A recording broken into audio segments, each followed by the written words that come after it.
한 달 전에 우리 교회 청년부 헌신 예배 때 강사로 오셨던 그 박수웅 장로님이 그런 질문을 했어요. 여러분이 배우자를 선택할 때 성격 좋은 사람을 선택할 것이냐, 믿음 좋은 사람을 선택할 것이냐, 그런 질문을 던져서 고민하고 있는데 이분이 그런 얘기합니다. 성격 좋은 사람 중요합니다. 친절하고 미소가 있고 나이스하고. 그러나 연애할 때 그것이 연기일 수가 있습니다. 그래서 그런 연기에 속으면 안 됩니다. 그러나 믿음 좋은 사람, 때로 좀 부족한 점도 있을지 모르지만 그러나 그런 사람은 교회 안에 있기 때문에 주님이 변화시키시고 그의 사람은 창대하게 만들어줍니다. 그런 말씀을 하셨는데 우리가 압살롬의 경우를 보면 충분히 이해할 수가 있을 것 같습니다. 우리가 지난주에 함께 보았지만 이 압살롬은요, 지금까지의 권위적인 강압적인 이 지도자의 이미지와는 전혀 다른, 전혀 갑질 같은 거 그렇게 하지 않아요. 도리어 그는 송사를 하러 재판을 받으러 온 사람들 절을 하면 어떻게 해요? 절 못하게 하고 자기가 내려가서 그들을 안아주고 입을 맞추고 그들을 위로하면서 이 섬김의 리더십을 너무나 잘 보여주고 있는, 무려 4년 동안 끈질기게 이 섬김의 리더십을 멋있는 모습을 보여주었는데 나중에 알고 보니 그게 뭐였다? 계산된 행동이었다는 것이고 백성들의 마음을 훔치기 위한, 결국은 백성들의 마음을 훔치는데 대성공을 거두고 말았잖아요. 오늘 15장 13절의 말씀이에요. 전령이 다윗에게 와서 말하되 이스라엘의 인심이 다 압살롬에게로 돌아갔나이다 한지라. 여러분, 지금까지 다윗이 아들 압살롬이 예루살렘 성문에서 재판 아버지가 하는 일을 자기가 솔선수범해서 하고 그러면서 많은 백성들로부터 칭찬을 받게 되었을 때에 다윗의 마음엔 내심 참 기뻤을 거예요. 이제 우리 아들이 차기 왕을 준비하고 있구나 생각하고 있었지, 그 아들이 설마 자기에게, 애비에게 반역의 칼을 들 줄 그런 생각은 꿈에도 못했거든요. 헤브론에 제사드리러 가겠다고 했지 그곳에서 쿠데타를 일으킬 줄 누가 알았겠어요? 자, 그러니까 이런 아들의 반역을 앞에서 이 다윗 왕이 얼마나 당황하게 됐겠어요. 그죠? 사랑하는 성도 여러분이 만약에 다윗의 입장에 있다면 어떻게 하시겠어요? 압살롬과 싸우시겠어요? 아니면 도망가시겠어요? 여러분, 다윗은요 비록 늙었지만 백전노장이거든요. 압살롬은 전쟁해 본 적이 없는 젊은 애숭이거든요. 비록 많은 사람이 그걸 갔다고 하지만 그 반란군들을 진압하는 것은 정말 식은 죽 먹기였을 것입니다. 그래서 마귀는 다윗에게 너 저것들과 싸워, 아주 박살내버려, 너는 왕이잖아, 너는 할 수 있잖아, 너 도망가면 안 돼. 마귀는 계속 다윗에게 유혹을 하고 있는데 다윗이 어떤 결단을 하느냐. 여러분 14절의 말씀 보세요. 14절의 말씀, 15장 14절입니다. 우리 다 같이요, 시작. 다윗이 예루살렘에 함께 있는 그의 모든 신하들에게 이르되 일어나 도망하자. 그렇지 않으면 우리 중 한 사람도 압살롬에게서 피하지 못하리라. 빨리 가자. 두렵건대 그가 우리를 따라와 우리를 해하고 칼날로 성읍을 칠까 하노라. 아멘. 여러분, 다윗은 이런 반역 소식을 듣자마자 그는 저들과 같이 싸우지 아니하고 그는 마치 비겁자처럼 겁을 잔뜩 먹은 사람처럼 야반에 도주하는 사람처럼 그는 도망하기로 결단하게 된 것입니다. 왜 그럴까요? 무엇보다 그는 이 모든 일이 자신의 범죄로 말미암아 하나님의 징계라고 하는 것을 깨닫게 되고 순순히 그는 받아들이는 거예요. 또 그는 14절의 말씀 여러분이 보게 되면 여기서 반복되는 우리라고 하는 1인칭 복수 대명사를 3번이나 사용하고 있는 거예요. 왜요? 여러분, 압살롬에게서는 네 편, 내 편이 있잖아요. 그러나 다윗은 압살롬과 함께한 모든 사람들이 다 우리고 내 백성인데 저들의 생명을 보호해야 될 책임이 내게 있는 것인데, 그래서 계속 우리라고 하는 얘기를 할 수밖에 없었던 것이고, 또한 두 번째 이유는 보면 이제 결국은 압살롬과 만약에 전쟁을 하게 되면 예루살렘 성읍이 피로 물들게 될 거 아니겠어요? 그죠? 하나님의 거룩한 성전이 더러워지게 될 거 아니에요? 그러니까 이 성전이 더러워지는 것보다는 차라리 내가 도망하여 피하는 것이 낫겠다 생각하고 그는 떠나가게 되었던 것입니다. 사랑하는 성도 여러분, 오늘 이렇게 더운 날씨 가운데 여러분 정말 잘 오셨습니다. 여러분이 꼭 우리가 살면서 기억해야 될 성경 구절이 또 하나 있습니다. 갈라디아서 5장 15절입니다. 다 같이요. 요절 말씀입니다. 시작. 만일 서로 물고 먹으면 피차 멸망할까 조심하라. 아멘. 여러분, 자동차 벤츠하고 소나타하고 부딪혔어요. 누가 이겨요? 둘 다 깨지는 거지. 누가 이기긴 누가 이겨? 여러분, 사람은 싸우면 승자가 없는 것입니다. 여러분, 제가 우리 아이들 4명을 키웠잖아요. 여러분, 자녀들을 잘 키우는 비결이 뭐냐고 제게 물어보신다면 그 중에 하나는 뭐냐? 싸우지 않는 것입니다. 어떤 분들은 자녀들 잘 키우려고 부모들이 애들 앞에서 싸우는 것은 그건 자녀들을 완전히 버리겠다는 각오를 하고 싸우는 거예요. 우리 성도 회사 가서도 싸우지 마시기를 축원합니다. 어디 가서도 물론 내 마음에 안는 일도 있지만 절대로 싸우면 그 사람은 마귀의 밥이 되는 걸 여러분이 알고 그 아픔이 자녀들에게 다 유전되어 나가는 거예요. 다 같이 싸우지 맙시다. 싸우지 마.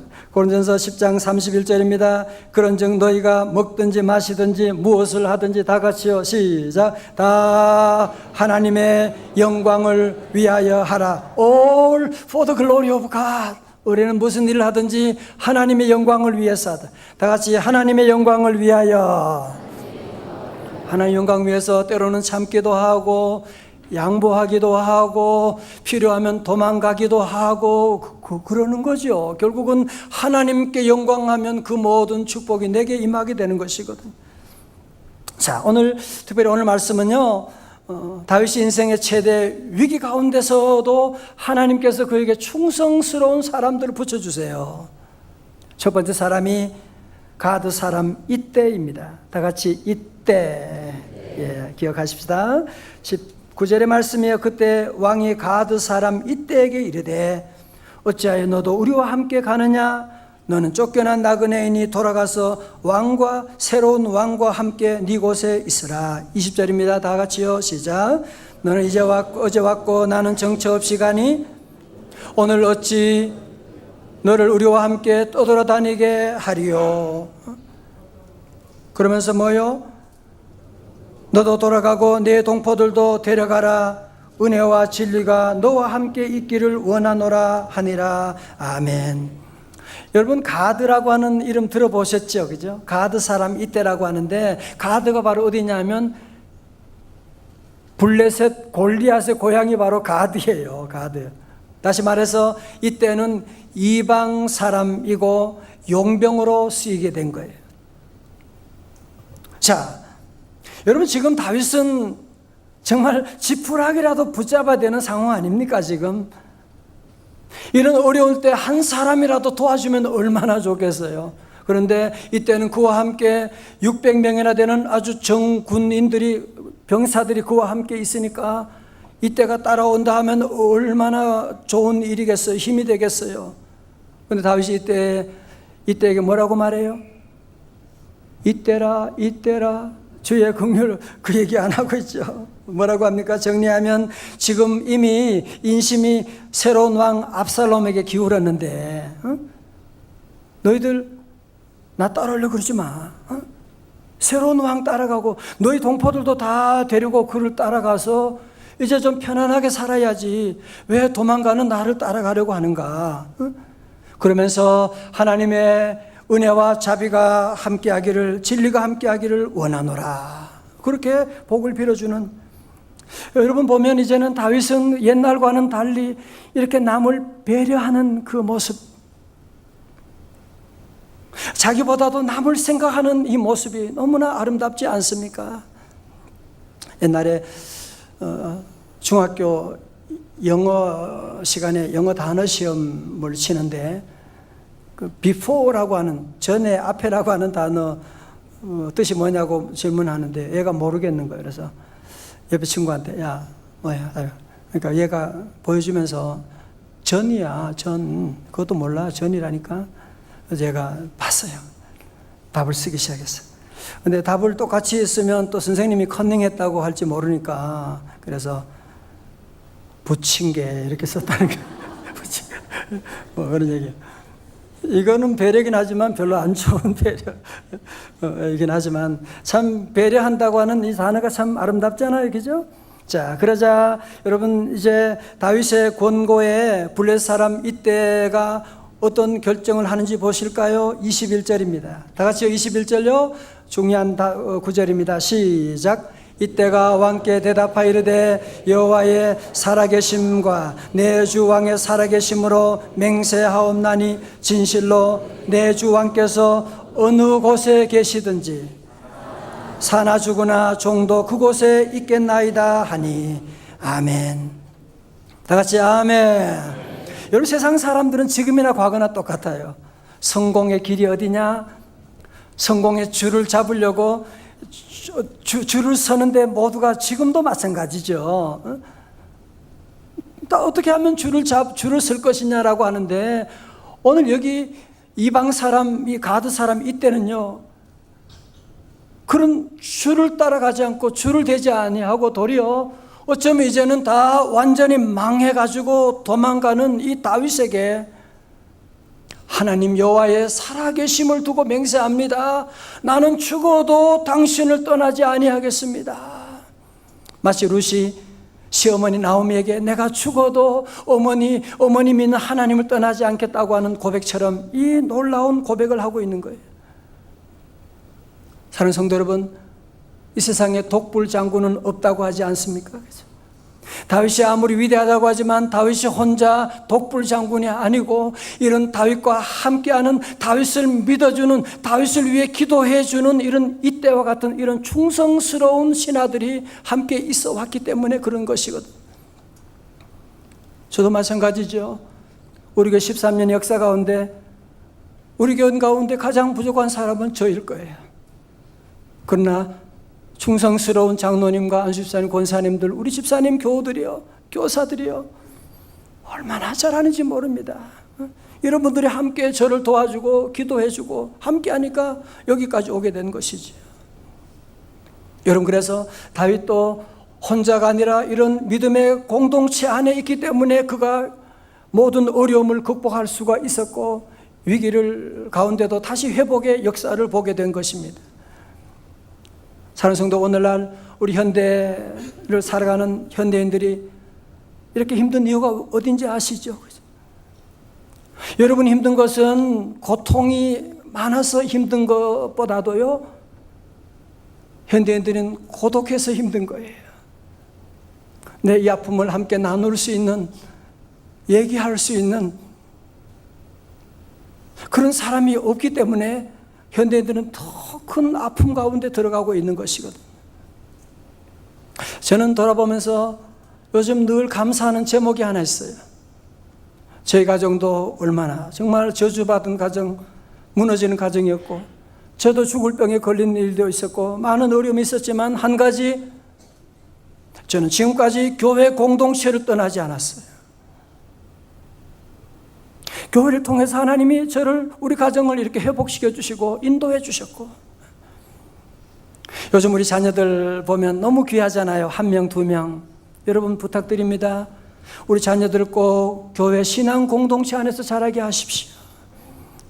부족하지만 문제가 있지만 신앙 안에 교회 공동체 안에 와서 찬송 부르고 말씀 듣고, 그렇죠? 게임도 하고 때로는 부딪혀 울기도 하면서 여러분이 교회 안에서 자라게 되면 하나님이 그들의 앞날은 책임져 주십니다. 여러분, 그래서 다윗은요 시편 23편 6절에 뭐라고 결단합니까? 어떻게 한다고요? 내 평생의 선하심과 인자하심이 반드시 나를 따르니, 다 같이요. 내가 여호와의 집에 영원히 살리로다. 아멘. 우리 성도들도 오늘 이 시간 결단하셔야 돼요. 나는 절대로 명성제일교회 떠나지 않고 내가 여호와의 집에 영원히 살리라.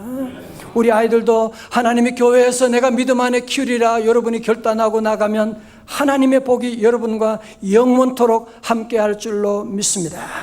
자, 드디어 22절부터요 다윗이 회복되기 시작하는데요, 22절 다윗이 이때에게 이르되 뭐라고 그래요? 앞서 건너가라 하매 가드 사람 이때와 그의 수행자들과 그와 함께한 아이들이 다 건너가고. 여러분 보세요. 정말 이렇게 다급한 상황 가운데 누가 먼저 가야 돼요? 왕이 먼저 가. 늙은 왕이 앞장서서 가야 되는데도 불구하고 다윗이 뭐라 그래요? 그들에게 먼저 뭐라고 하느냐? 앞서 건너가세요. 앞서 건너가세요. 그러면서 다윗은 모든 일에 모든 희생은 내가 하고 제일 나중에 건너가는 그런 모습을 여기서 회복하게 되는. 여러분, 리더라고 하면 앞에서 큰 소리 치는 사람이 리더가 아니에요. 모든 일에 양보하고 희생하고. 우리 교회학교 교사들도 보면 교사들 다 마치고 애들 다 가고 나면 뒤에 마지막 정리하고, 내가 정리하고. 우리 성도들 보면요 이런 희생하는 리더들이 얼마나 많이 있어요. 여러분, 다윗이 다시 이런 남을 배려하는, 남을 생각하는 이런 모습이 이제 회복하게 되는 거 보세요. 자, 23절입니다. 온 땅 사람이 큰 소리로 울며 모든 백성이 앞서 건너가매 왕도 기드론 시내를 건너가니, 건너간 모든 백성이 어디로 향하여 갑니까?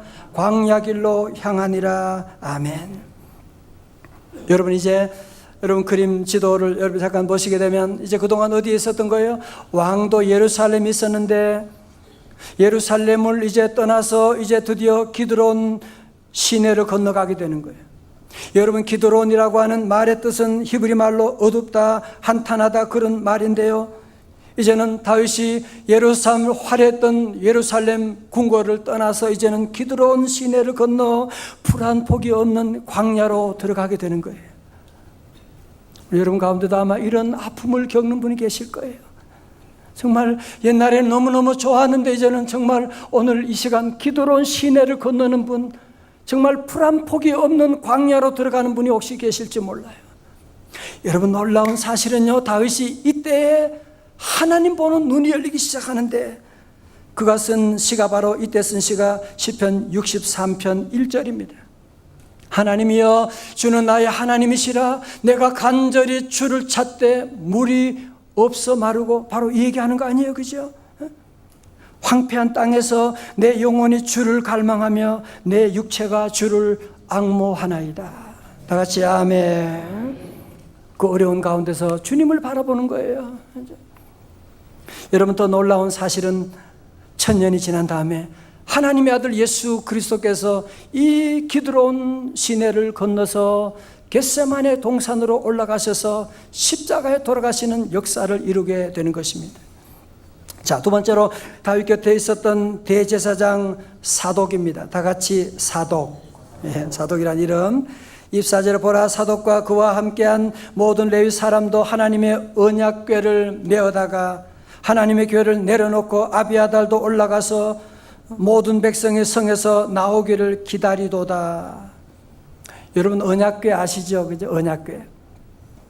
언약궤는 하나님의 임재를 상징하는 것이고 그 언약궤만 있다면 승리를 보장한다고 할 수 있는데, 이 대제사장과 아비아달과 레윈들이 그 언약궤를 메고서 우리는 다윗 왕이 가는 곳이 어디라면 그곳에 따라가기를 원합니다. 그러면서 언약궤를 메고 나오는 거예요. 얼마나 고마운 일이에요, 그죠? 그때 다윗이 뭐라고 하느냐? 25절에 왕이 사독에게 이르되 보라, 하나님의 궤를 성읍으로 도로 메어가라. 만일 내가 여호와 앞에서 은혜를 입으면 도로 나를 인도하사 내게 그 궤와 그 계신 데를 보이시리라. 자, 여러분 보세요. 여러분 언약궤가 함께 있다면 얼마나 큰 힘과 위로가 되겠어요. 그런데 다윗은 뭐예요?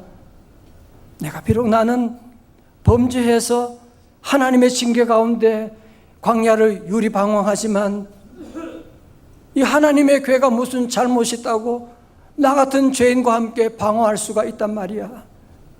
아닙니다. 하나님의 언약궤는 도로 예루살렘 성전으로 모셔가세요.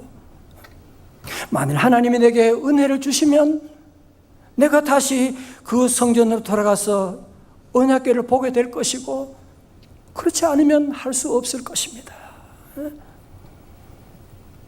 이제는 다윗이 내 중심이 아니라 하나님의 성전을 중심으로 사고하고 성전을 귀하게 여기는 정말 눈물 나는 장면이 아닐 수가 없습니다. 사랑하는 성도 여러분, 오늘 우리 현대인들의 비극 가운데 하나는 너무나 많은 사람들이 자기의 주관적인 감정에, 자기 감정에 충실하려고 하는, 무엇보다 자기 느낌, 자기 감정, 자기 판단이 최고예요. 여러분, 우리가 경험했지만 우리의 감정이 얼마나 기복이 심하고, 우리의 감정이 얼마나 상대적이고 얼마나 변덕이 심한데 모두가 다 자기 생각, 자기 주장만 내세우고, 그러니까 자꾸 부딪히게 되는 거예요. 그러니까 갈등할 수밖에 없는, 우리 모든 성도들, 명성의 가족들 모두가 다 오늘 다윗의 신앙처럼 나를 내려놓고 오직 하나님의 절대 주권을 인정하고 다 같이 아멘. 우리는 주님의 뜻을 늘 찾아가고, 야고보 4장 15절입니다. 다 함께 시작. 너희가 도리어 말하기를 주의 뜻이면 우리가 살기도 하고 이것이나 저것을 하리라 할 것이거늘. 아멘. 주님 뜻대로 살기로 했네. 주님 뜻대로 살기로 했네. 주님 뜻대로 살기로 했네. 뒤돌아서지 않겠네. 마지막 세 번째, 다윗 곁에 있었던 사람은 모사요 멘토였던 훗세라고 하는 사람입니다. 다 같이 훗세. 자, 여러분, 다윗이 이제 앞을 보세요. 이제 밤중에 자기 신하들과 함께 이제 도망을 가게 되잖아요. 급하게 이제 도망을 갑니다. 예루살렘 궁을 떠나서 기드론 시내를 건너서 광야를 지나가지고 이제 감람산으로 올라가는데, 세 가지로, 첫 번째, 그는 신발을 신지 않는 거예요. 이 당시에 노예는 신발을 신지 않았거든요. 왕이 맨발로, 그 바닥이 얼마나 거칠고 돌이 많은 곳인데 그 맨발로 거기를 건너서 이제 감람산으로 올라가는 것입니다. 두 번째로, 그는 머리를 가리우고 덮고, 왜? 하나님 앞에 너무 지은 죄가 많고 이 모든 환난, 이 모든 이 반역도 다 내 잘못이잖아. 머리를 가리고 그러면서 울면서 올라가는데 함께하는 백성들이 다 울면서 함께 그곳을 올라가고 있었습니다. 자, 이때 31절에 어떤 사람이 다윗에게 알리되 압살롬과 함께 모반한 자들 가운데 누가 있다고요? 아히도벨이라고 하는 사람이 있나이다 하니. 여러분, 아히도벨 지난주에 말씀드렸죠. 누구예요? 다윗의 친구였는데 다윗을 배반하고 압살롬 편에 가버렸잖아요. 여러분도 배반당할 때 그 마음 아시죠? 그죠? 내가 어떻게 키웠는데 어떻게 해야 돼요? 원망할 수가 있고 저주할 수가 있지만 다윗은 이때 그는 하나님께 기도하기 시작합니다. 얼마나 간절하게 기도하는지, 다윗이 이르되 여호와여 원하옵건대 원하옵건대 아히도벨의 모략을 어리석게 하옵소서 하니라. 자, 우리 성도들 보세요. 우리 성도 어려운 일들을 만나면, 정말 감당할 수 없는 일을 망할 때, 배반을 당할 때 어떻게 해요? 그때 우리 성도들은 어느 자리도 괜찮아요. 자동차 안도 괜찮고 화장실도 괜찮고, 여러분 그 자리에서 그냥 주여 한 번만 부르시면 돼. 주여 하고 부르짖으면 하나님이 즉각적으로 도와주는데, 오늘 다윗도 보세요. 즉시 하나님이 그의 눈물의 기도를 들어주셔서 산 정상에서 전혀 생각하지도 못했던 한 사람을 만나는데, 그의 이름이 바로 훗세였던 것입니다. 32절에 다윗이 하나님을 경배하는 마루턱에 이를 때 아렉 사람 훗세가 옷을 찢고 흙을 머리에 덮어쓰고 다윗을 맞으러 온지라 말씀. 자, 이제 벌써 이렇게 정리합니다. 다윗이 훗세에게 정말 나를 위한다면 이제 내게 오지 말고 이제는 저 압살롬에게 가서 작전을 짠 거예요. 압살롬에게 나는 그 전에 당신의 아버지의 종이었지만 지금은 당신의 종입니다 라고 하면서 거기서 이제 모략을 펼쳐나가라는 거예요. 거기는 사독 대제사장과 아비아달과 함께 정보를 함께 나누면서 일들을 준비하고 나가자고 하면서, 다윗은 하나님께 기도함으로 말미암아 인간의 모략이 하나님의 작전으로 바뀌어지게 돼서 앞으로 이 훗세가 아주 큰 역할을 감당하게 되는 것을 보게 될 것입니다. 저는 지난주에 얼마 전에 그 자동차를 운전하고 가다가 극동 방송을 제가 자주 듣는데, 그 모파상의 목걸이 얘기를 하는데, 아는 얘기지만 참 새롭더라고요. 어느 부인이, 가난한 집의 부인이 파티에 초청을 받았어요. 그냥 가기는 좀 그렇고 하니까 부잣집에 가서 목걸이를 하나 빌렸어요. 목걸이, 이쁜 목걸이 빌려가지고 그거 이쁘게 해서 파티장에 가서 함께 식사하고 춤추고, 그러다가 그만 목걸이를 잃어버리게 돼요. 큰일 났어요. 제가 어제 우리 미국에서 온 우리 손자들, 외손녀와 같이 모아서 이 얘기를 했어요. 그래서 목걸이를 잃어버리겠다고. 미국에서 온 외손녀한테 그러면 어떻게 해야 되냐고 물으니까 얘가 하는 말이 run, 도망가야지요.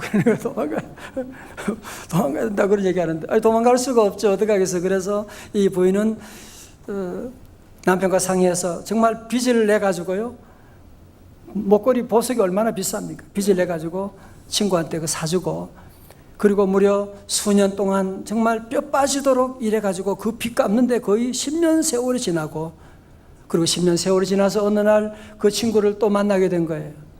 만나서 함께 얘기하다가 정말 기절초풍할 얘기를 듣게 됐어요. 그때 그 목걸이는 진짜가 아니라 가짜였다는 거예요. 그러면 내가 그 가짜 때문에 10년의 세월을 허송세월하게 되는 그런 아픔이 있었다는 얘기를 하고 있는데, 여러분, 이 이야기가 주는 교훈이 많지만 가장 중요한 것은 뭐예요? 가짜 목걸이에 귀중한 인생을 낭비하지 말라고 하는 것이거든요. 여러분, 성도 여러분, 다윗은요, 우리 안에 밧세바를 범하면 행복이 올 줄 알았어요. 가짜였어요. 거기에 행복이 있는 것이 아니었어요. 왕궁에 들어가면 행복이 올 줄 알았어요. 아니었어요. 왕궁에 더 저주가 많았어요. 그런데 드디어 그는 이제는 그 예루살렘 왕도를 떠나게 되고, 자기를 사랑했던 따랐던 모든 신하들도 다 떠나게 되고, 군사도 떠나게 되고, 이제는 자기 몸 하나 건지하기도 어려운 이 위기 가운데 아무도 없는 그때 그는 드디어 진짜 중에 진짜 되신 여호와 하나님을 보는 눈이 열리게 된 것입니다. 할렐루야. 여러분, 그래서 그는 그 어려운 가운데 하나님을 바라보면서 그때 지은 시가 시편 27편 1절입니다. 다 같이요, 시작. 여호와는 나의 빛이요 나의 구원이시니 내가 누구를 두려워하리요. 여호와는 내 생명의 능력이시니 내가 누구를 무서워하리요. 다 같이 아멘. 사랑하는 성도 여러분, 우리 이야기를 들으면서 저도 많은 생각을 하게 됐어요. 내가 지금 가짜에 지금 목숨 걸고 있지는 않는가? 가짜에 너무 하나님께 회개한 일이 참 많았어요. 혹시 여러분 가운데도 지금 가짜 목걸이 때문에 그거 아무것도 아닌데 그것 때문에 나중에 눈물 나는 날이 올 텐데 그 목걸이, 그 가짜 뉴스에 여러분이 현혹되어 가지고 여러분의 인생을 혹시 낭비하고 그것 때문에 싸우며 그것 때문에 불안해하고 있지는 않으십니까? 오늘 여러분 가운데도 아마 다윗처럼 울며 울면서 감람산의 성전에 올라온 분도 계실 것입니다. 전 이 시간 성령님께서 역사하셔서 우리가 가지고 있는 잘못된 가짜를 볼 수 있는 눈이 열리시기를 주님의 이름으로 축원합니다. 이게 잘 안 보여요. 이게 가짜하고 진짜가 구분이 잘 안 된다니까요. 그래서 얼마나 많은 사람들이 마지막 임종 때 가면 그래요. 목사님, 제가 잘못 살았어요. 제가 잘못 살았어요. 울고. 나중에 그러면 어떻게 해요? 사랑하는 성도 여러분, 우리 모두 다 다윗이나 압살롬처럼 여러분이 가짜 목걸이에 속지 않기를 주님의 이름으로 축원합니다. 요한복음 14장 6절 여러분 잘 아시죠? 예수께서 이르시되 다같이요 내가 곧 길이요 진리요 생명이니 나로 말미암지 않고는 아버지께로 올 자가 없느니라. 아멘. 여러분 예수님만이 진리이십니다. 예수님만이 길이지 여러분 다른 길로 가면 그래서 사고가 나는, 그래서 부부간의 갈등이 자꾸 생겨나가는 것이거든요. 이 시간 역시 여러분 가운데 내가 지금 기드론 시내를 건너서 광야라고 하는 분이 계시다면, 여러분 인생 앞에 지금 풀 한 폭이 없는 광야라고 할지라도 여러분이 없는 것 보고 자꾸 없다 없다 그러면 안 돼요. 이제 여러분 다시 모두 눈을 열어서 주님 바라보고, 아 여호와는 나의 빛이요 나의 구원이시니 내가 누구를 두려워하리요. 우리 모든 성도들 이 광야에서 다시 주님 바라보는 눈이 열리시기를 주님의 이름으로 축원합니다. 이 시간 함께 우리 찬양하셔야 할 텐데요, 우리 모두 우리의 시선을 주님께로 다 고정시키는 찬양을 함께. 오늘 찬양도 어떻게 하시고 역시 기도하는 분들은 달라요. 그죠? 함께 우리 귀한 찬양 너무 감사합니다. 우리 함께 찬양 함께 하면서 우리의 시선을 주님께로 모으십시다.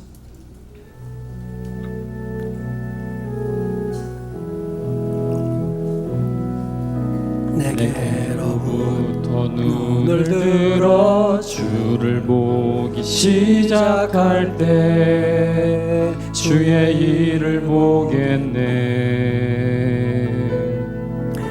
내 작은 마음 돌이키사 하늘에 꿈꾸게 하네. 주님을 볼 때, 주님을 볼 때 모든 시선을 주님께 드리고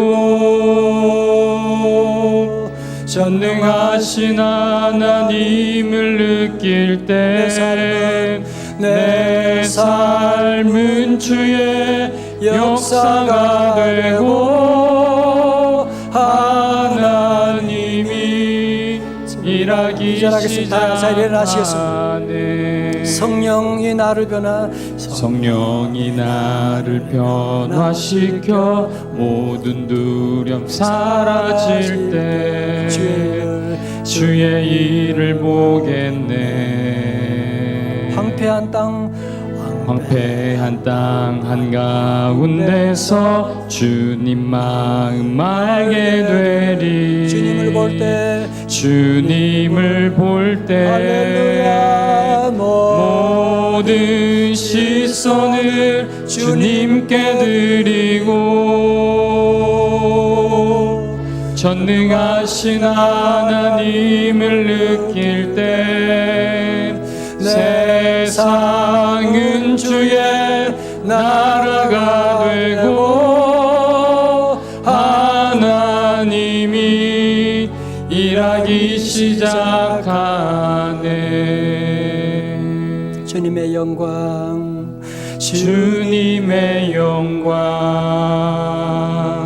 임하네.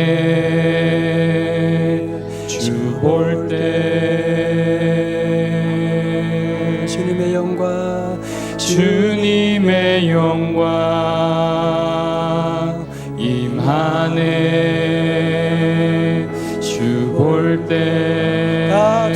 높이 들고 모든 시선을 주님께 고정합시다. 모든 시선을 주님께 드리고